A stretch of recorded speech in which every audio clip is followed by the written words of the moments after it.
Hello everybody, and welcome back to the channel for this week's Toolbox safety topic video. Before we get started, make sure that you give me a thumbs up down below here to encourage me to make more videos of this type.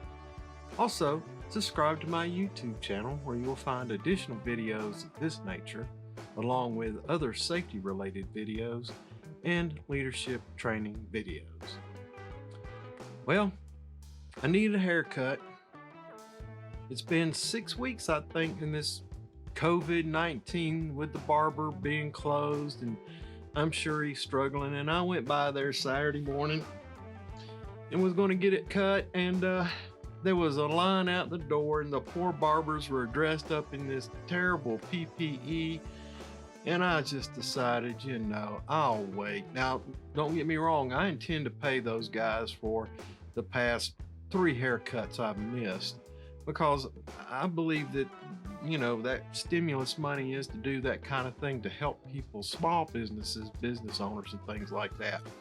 Anyway, so forgive my need of a haircut, and let's go ahead and talk about safety.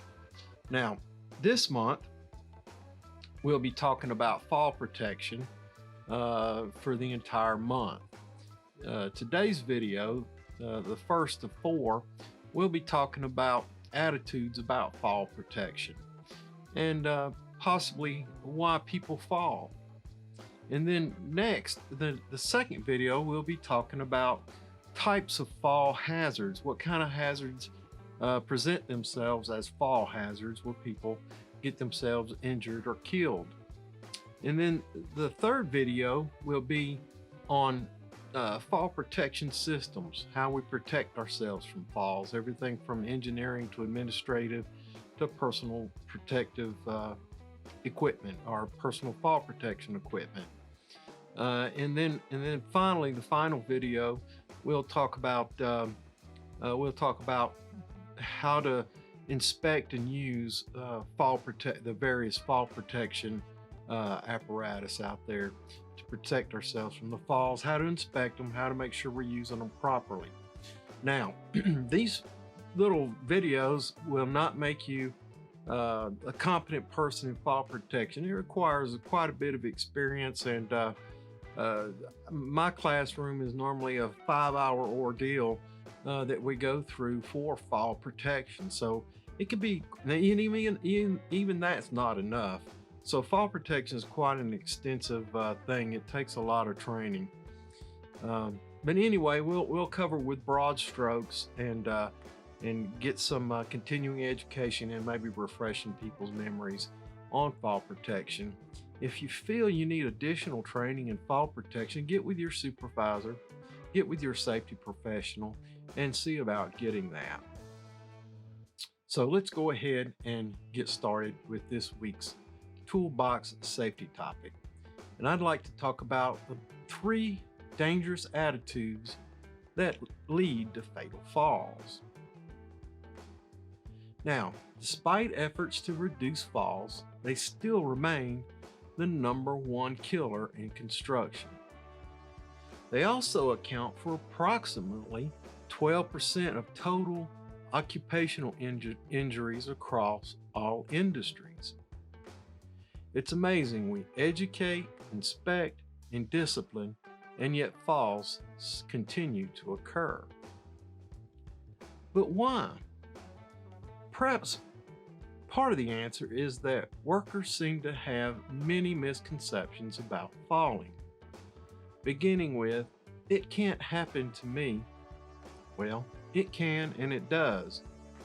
Beyond that, though, there seems to be a few misconceptions that exist across industry, gender, and age group, beginning with the "I don't work very high."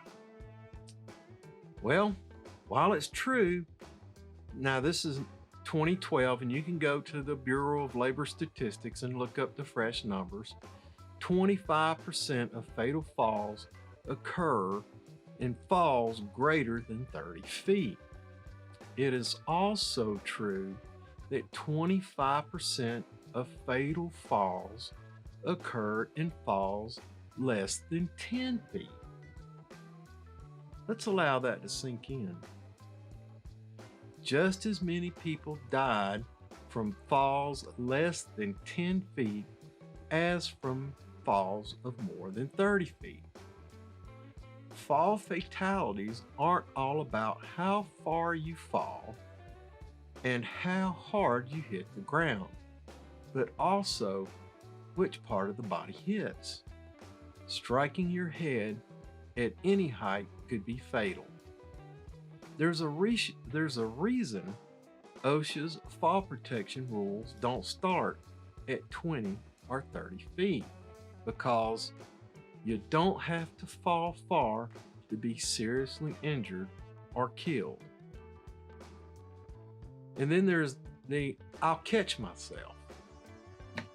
Some people actually believe that their reaction time is so good that they are so quick that if they were to fall, they would catch themselves.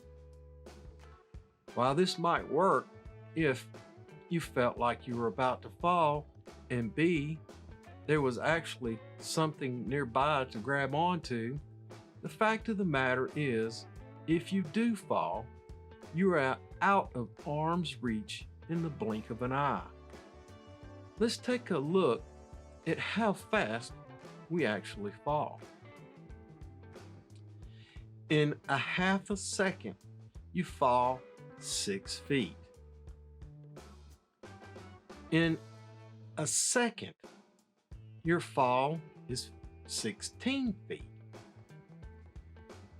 In a second and a half, you have fallen 36 feet. In 2 seconds, 64 feet. 2.5 seconds, you have fallen 100 feet. In 3 seconds, 144 feet. And in 4 seconds, you have fallen 256 feet. 6 feet and a half a second. It's probably safe to say that nobody listening to me has arms 6 feet long or can react in less than half a second. In 1 second, perhaps the amount of time it takes for your brain to consciously register, oh, this is happening, you've probably fallen 16 feet.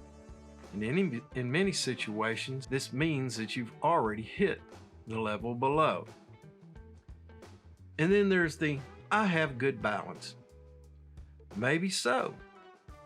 In perfect conditions, this may be enough to keep you safe. But in what job do you have perfect conditions and a perfectly controlled environment? If we're speaking about construction or other outdoor work, then you may have an unexpected gust of wind or misty rain that's making your walking surfaces slippery. A coworker or a piece of equipment may have spilled some oily substance that you're unaware of. Something could swing into your path, such as a rigged load on a crane or equipment being set by a forklift.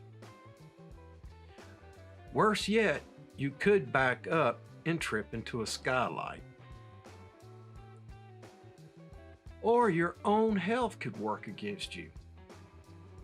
Anybody who's ever experienced an attack of low blood sugar can tell you that it can be both dizzying and unexpected. A mild heart attack could be survivable, but probably not a 30-foot fall with no fall protection. Who hasn't at some point moved just a little too quickly and experienced a head rush? Any of these things could result in an otherwise balanced worker plummeting to their death. Well, let's go ahead and conclude this. A fall is a fall. Once it happens, there will be no dramatic, life-saving fingertip catch by your coworker like you see in the movies. Falls can happen, and unfortunately do happen. Every single person who has died from a fall in which the victim was not utilizing provided fall protection most likely believed in one of the above myths. Otherwise, knowing the potential result of their actions, why would they choose to forego it? Wear your fall protection because nobody can defy the laws of gravity. All right, boys and girls, that's the first video for this series on fall protection. Make sure you turn into the other three. Like I said before, we'll be talking about types of falls that we could be exposed to in the field, types of fall protection mechanisms or methods, and then finally how to inspect and use fall protection in the fourth and final video. Thanks for watching. Thanks for stopping by. Make sure you give me a thumbs up down below here to encourage me to make more videos of this type.